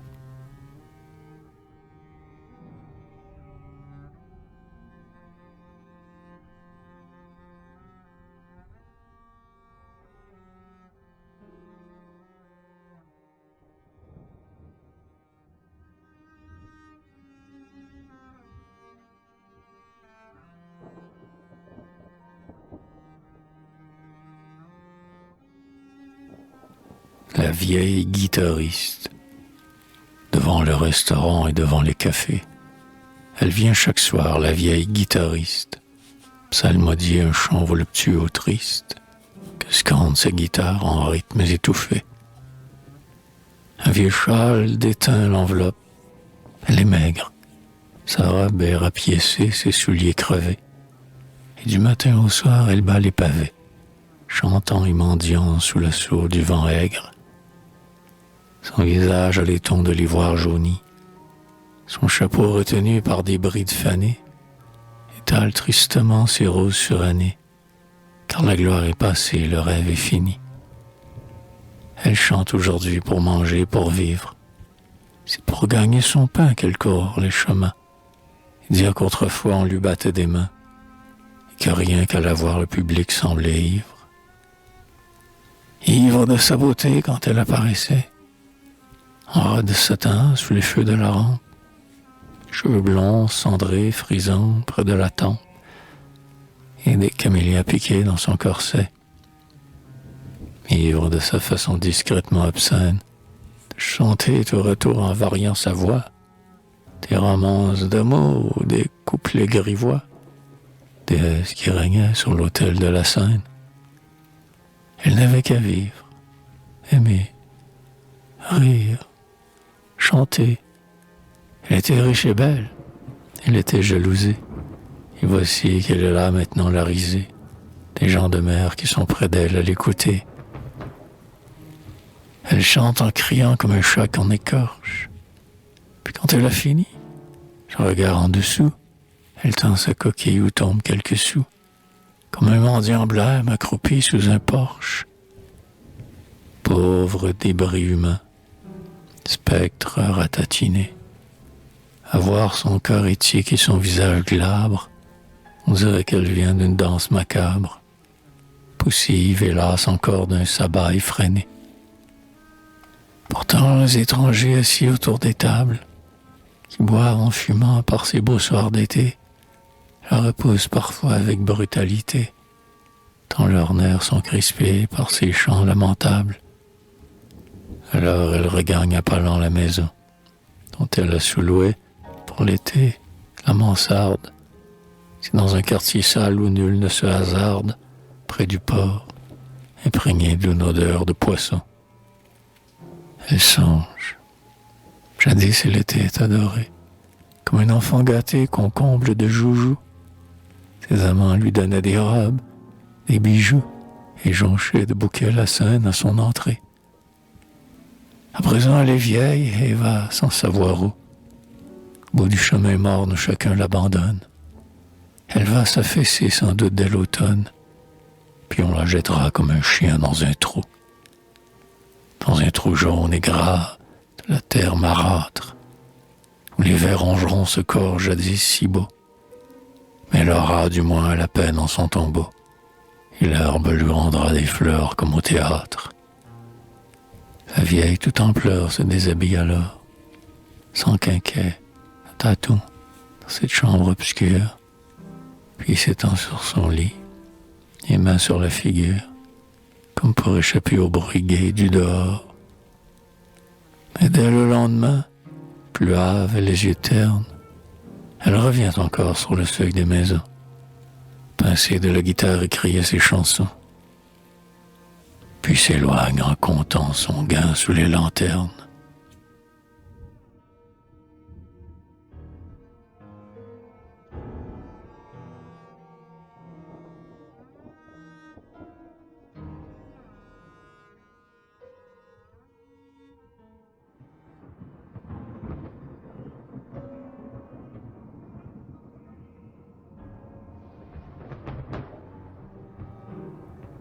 concert du soir. Le soir, quand le Cursal aux arcades mauresques rayonne avec ses becs de gaz clair et tremblant, quand la digue s'emplit de châles pittoresques, trouant l'obscurité de points roses et blancs, nous allons nous asseoir sur la terrasse ensemble. Il est charmant le coin où nous nous installons, car de là la musique est si douce qu'il semble qu'un cœur humain frémit dans tous ses violons. Mais on s'occupe peu du concert, on babille, on bisse le morceau sans l'avoir écouté, comme le champagne, et si l'esprit pétille, sur les lèvres en fleurs qu'empourpre la gaieté. Sous les lustres flambants s'avivent les toilettes. Les dames ont bon air dans leurs maillots serrés, où s'attache un petit bouquet de violettes sur un nœud de dentelle au bout long et carré. D'autres ont un corsage ouvert, et leur cou pâle brille comme un satin sous l'or de leur collier. Quand l'air du soir fraîchit, elles mettent un châle et s'abritent du vent derrière les piliers. Toutes pour le soleil ont des chapeaux de paille, très grands, garnis de tulle ainsi que des bouquets, où rubans, fleurs, oiseaux, tout s'agite et tressaille dans le balancement de leur salut coquet. Les hommes en veston négligés sont près d'elles, un monocle dans l'œil, un jonc dans leurs gants clairs, et sous les éventails qui font comme un bruit d'ailes, passent des mots brûlants, plus prompts que des éclairs. La mer fait semblant, jugeant qu'on marivaude, de ne rien voir, lisant un roman de feuillet, mais parfois elle jette à sa fille qui brode un regard de tendresse en tournant un feuillet. Les blondins de 5 ans, les coudes sur la table, dorment, et leurs cheveux leur tombent sur les yeux. Mais une jeune fille à l'âme charitable les prend sur ses genoux pour qu'ils y dorment mieux. Moi, j'écoute attentif la musique qui passe. Les frissons par moments me courent par tout le corps, et mon rêve s'envole au travers de l'espace, comme des oiseaux s'unissent les accords. Les tentes au dehors grondent comme des voiles, et tandis que la lune émerge à l'Occident, et qu'au plafond du ciel rayonnent les étoiles, j'évoque dans mon cœur celle que j'aime tant. Et lorsque par hasard j'aperçois la grande ours, je rêve que, debout sur ce quadrige en feu, dans les champs de la nuit prenant de là ma course, soudain je vais m'enfuir avec elle vers Dieu.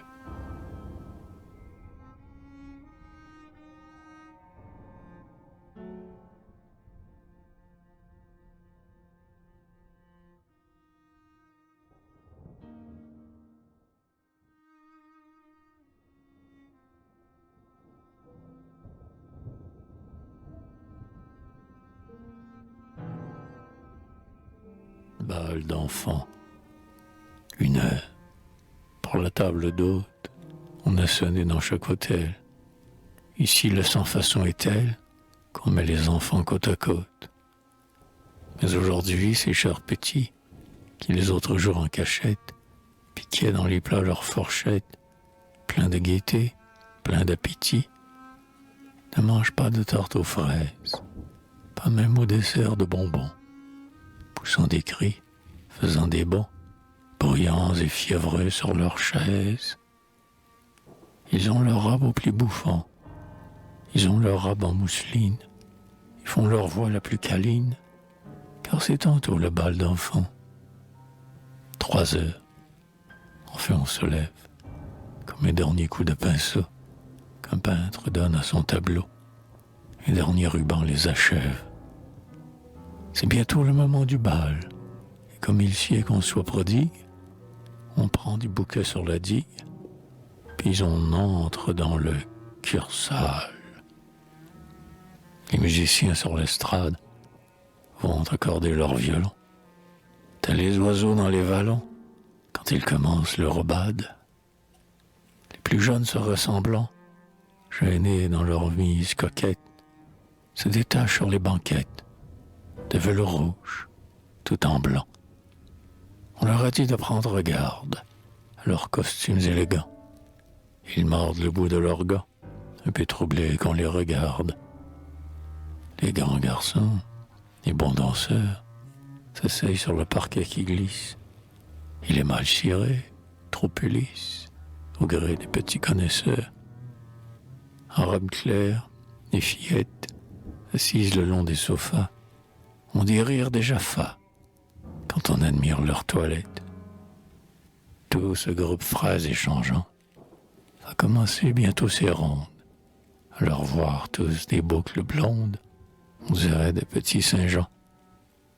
Ils sont impatients d'attendre, et dans ces blonds cheveux bouclés, comme des bleuets dans les blés, frissonnent des nœuds d'azur tendre.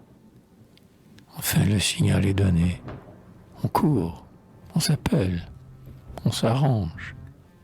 Et c'est une mêlée étrange, où chaque couple est entraîné. Beaucoup ne font que des ébauches, de pas brusques, de pas pesants. Ils sont d'autant plus séduisants qu'ils sont plus troublés, plus gauches. Ils dansent très bien les polkas, et tout en dansant, ils s'embrassent. Mais dans les valses s'embarrassent, leurs pieds mignons et délicats. C'est comme un paradis terrestre, tout rempli d'anges trébuchants. Et leur voix, plus douce qu'un chant, se mêle aux accords de l'orchestre. Soudain vibre un cri de douleur. C'est un petit couple qui tombe. On dirait un cri de colombe, prise au filet de noiseleur. Bientôt commence des églogues dont Virgile serait jaloux, tant leur langage est simple et doux, tant sont charmants leurs dialogues. L'un demande « Dansons-nous, dit ?» Elle répond « Je suis en âge. » Un autre dit « Quel est ton âge ?» 12 ans, fait-elle. Elle en a 10.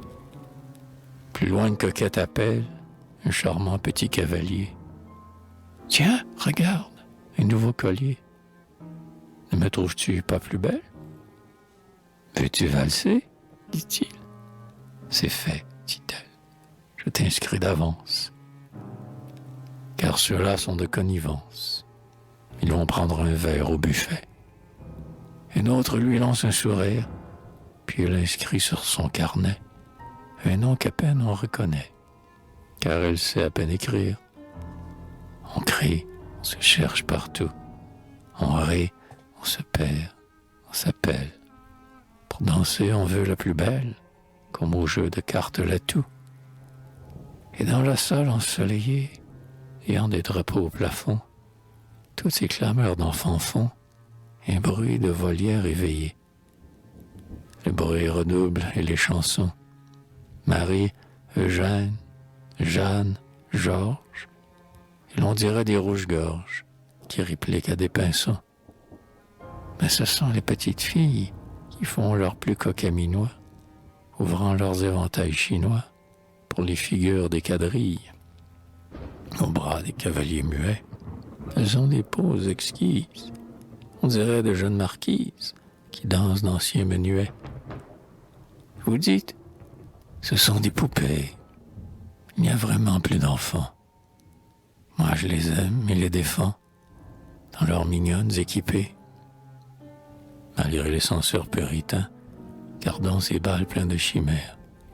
Pour les enfants et pour leurs mères qui revivent leurs jours lointains. 6 heures, encore une danse. 6 heures, le galop final. Et le chef d'un air machinal marque au violon la cadence. Enfin le bal est terminé, et il en est temps, car on se lasse. Chaque enfant revient à sa place. Ah, quel joyeux après-dîner. Mais les robes sont défraîchies, comme l'aile des papillons, qu'on prend l'été dans les salons, où les attirent les bougies. 7 heures. On retourne enfin, le long de la digue encombrée. C'est l'heure douce sous la marée, frange d'argent le sable fin.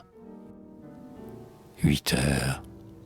Chaque enfant se couche, car il se sent très fatigué. Il n'est plus vif, Il n'est plus gai et met son pouce dans la bouche. Il danse encore et se souvient du bal passé, de ses valseuses, et ses paupières paresseuses couvrent ses yeux. Le sommeil vient. Et dans sa chambre que décore un bouquet d'œillets odorants, la bougie au reflet mourant brille dans l'ombre et danse encore.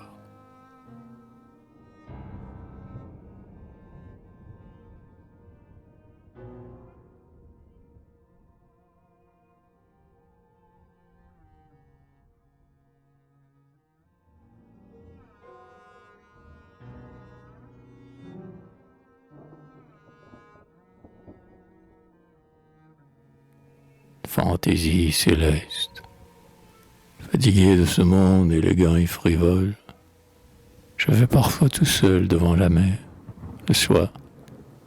Ma rêverie alors comme un oiseau s'envole, par-dessus les flots planent dans le ciel noir. Les astres dans la nuit rayonnent par centaines, aux quatre coins du ciel ils sont éparpillés, dans l'ombre dégageant leurs clartés incertaines, comme sur du velours des diamants taillés. La terre marche aussi dans la tiède atmosphère, comme un agneau de plus de ce troupeau divin, que la lune attentive, ainsi qu'une bergère, par les champs de la nuit semble mener sans fin. C'est une même loi qui lança dans le vide tous ces astres errants, voyageurs lumineux, et la terre, creusant un sillage livide, roule fatalement dans son cercle comme eux. Pourquoi donc supposer que seule elle est peuplée? Elle a plus perdu au fond du firmament. Pourquoi ne pas chercher dans la voûte étoilée ces frères que l'esprit voit confusément? Ces globes lointains des hommes innombrables sont sans doute tordus de doute et de remords, ayant pour adoucir leurs maux irréparables, comme nous que l'amour en attendant la mort. Mais s'ils étaient peuplés tous ces millions d'astres, nous ne serions plus rien que des spectres vivants. Nos triomphes, nos chants, nos plaintes, nos désastres mourraient comme un appel d'oiseau battu des vents. Nous ne serions plus rien qu'une ombre insaisissable, ce roseau penchant dont Pascal a pitié, rien qu'un peu de poussière et rien qu'un peu de sable, que Dieu soulèverait un instant sous son pied. Infiniment petits dans l'immense rouage, nos efforts seraient nuls et nos cris superflus. Les astres événements poursuivraient leur voyage. Dieu les verrait à peine et ne nous verrait plus.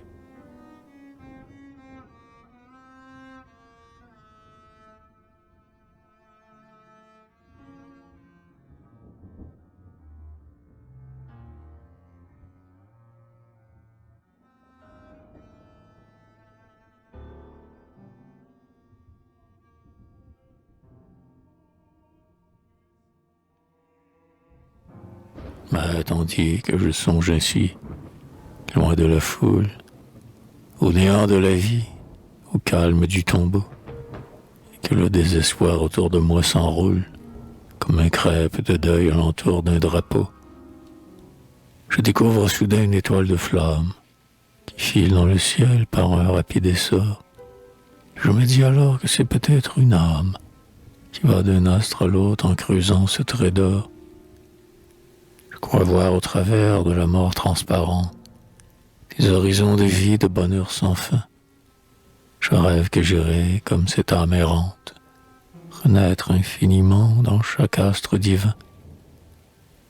Ah, le songe étoilé de la métempsychose, qui dans l'ombre éclairait Pythagore et Platon. Ah, le songe qui veut que tout se recompose, que les lits ne soient qu'un produit du chardon. Ainsi je partirai avec le vent qui passe, et plus je serai bon, doux, indulgent, soumis, plus je m'en irai haut au travers de l'espace, pour jouir de l'amour dans le repos promis. Par une affinité délicate et suprême, je me retrouverai dans ces nouveaux séjours avec tous ceux qui m'ont aimé, tous ceux que j'aime, ceux dont rêvaient mes nuits, ceux qui charment mes jours. Tandis que languiraient dans les astres infimes ceux-là qui m'ont jeté l'ironie au l'affront, impuissant soufflé du fond de ces abîmes, sur le rayon de gloire, auréolant mon front. Plus je m'envolerais dans les sphères lointaines, plus le ciel serait bleu, plus le vent serait doux. Les roses n'auraient plus d'épines, les fontaines, plus de vases, et le fond des grands bois, plus de loups. On y vivrait ainsi qu'au paradis terrestre, ne mangeant que des fruits dormant dans les fleurs. Les oiseaux chanteraient comme un céleste orchestre, et les enfants naîtraient sans tragique douleur. Puis, ayant traversé cette flotte d'étoiles, qu'on voit pendant la nuit s'avancer lentement, dans l'océan du ciel comme de blanches voiles, j'atteindrai le dernier soleil du firmament, pour y trouver enfin dans la vie mortelle la femme que j'aimais et qui m'aimait jadis, et, séparée de tous, vivre seul auprès d'elle. Ce serait tout mon ciel et tout mon paradis.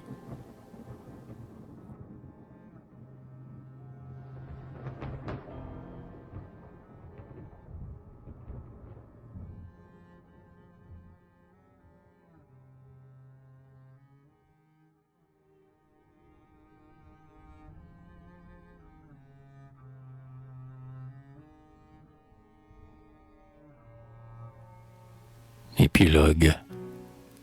Me voilà de retour. Ah, comme je m'ennuie, en songeant dans ma chambre à mes rêves finis. Le vent d'automne gronde au dehors, et la pluie coule comme des pleurs sur mes carreaux ternis. La vigne qui formait un cadre à ma croisée voit jaunir et tomber ses feuilles dans la cour. Et mon âme, comme elle engourdie et brisée, voit s'effrayer aussi ses beaux songes d'amour. Les toits rouges au loin sur une mer de brume détachent leurs îlots dans le brouillard frileux. Et moi je me souviens, le cœur plein d'amertume, du temps où je voyais le ciel dans ses yeux bleus. Je me rappelle tout. Les belles jeunes filles qui dansaient au cœur sale dans leurs robes d'été, les barques qui formaient de joyeuses flottilles, les coins de la dune où nous avons été, les enfants qui faisaient des forts à coups de pelle, les ânes qui trottaient sur le sable mouvant, la messe, le dimanche, à la vieille chapelle, et la mer se parement sous les baisers du vent. Tout cela reparaît dans mon esprit morose. Et si le lendemain d'un soir de carnaval, on croirait voir passer tout un cortège rose, de masques s'enlaçant pour le galop final, sans doute qu'aujourd'hui la digue est morne et vide, car le soleil n'a plus que de pâles reflets, comme des écheveaux emmêlés qu'on dévide, les pêcheurs sur leurs barques étendent leurs filets. Adieu les vérandas chaudement parfumées, comme au jour d'un décès, on a clos les villas. C'est pour l'été défunt que toutes sont fermées et porteront le deuil jusqu'au prochain lilas. Mais quand l'été nouveau luira, le gai village les verra revenir, les amants de la mer qui s'ébattront encore sur la digue et la plage. C'est pour mieux refleurir que l'arbre dort l'hiver. Seul notre amour est mort sans qu'il puisse renaître. Le roman est perdu sans qu'il soit achevé. Pourtant j'avais donné le meilleur de mon être pour qu'il fût aussi beau que je l'avais rêvé. Comme Hercule filant au roi d'or d'Omphale, j'aurais voulu l'aimer pour la vie, et penchant, comme un baume à ses pieds, ma chanson triomphale, loin du monde orgueilleux, loin du monde méchant. Seul notre amour est mort.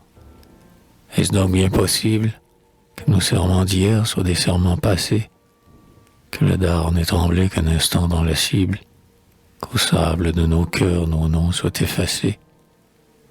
Nous aimions pourtant avec force, avec fièvre, et nous nous l'étions dit en nous pressant la main, quand, le soir des adieux, un baiser de sa lèvre avait mis sur mon front l'espoir du lendemain.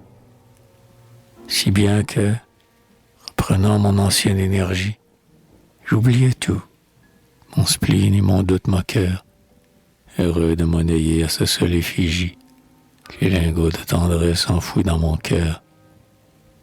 Seul notre amour est mort. Tout mon courage tombe. Pour se quitter si tôt, fallait-il tant s'aimer? Je sens là dans mon cœur un vide. C'est sa tombe. Mais le ver de l'oubli n'y pourra l'entamer. Quand les vierges d'Égypte étaient mortes phtisiques, on conservait leur corps imprégné de parfums. Et j'ai de même, au son de funèbre musique, embaumé ta mémoire, ô mon amour défunt. J'ai tissé chaque vers comme une bandelette, pour te garder intact et pour t'éterniser. Pauvre amour, dors en paix dans ta blanche toilette, reçois mes derniers pleurs et mon dernier baiser.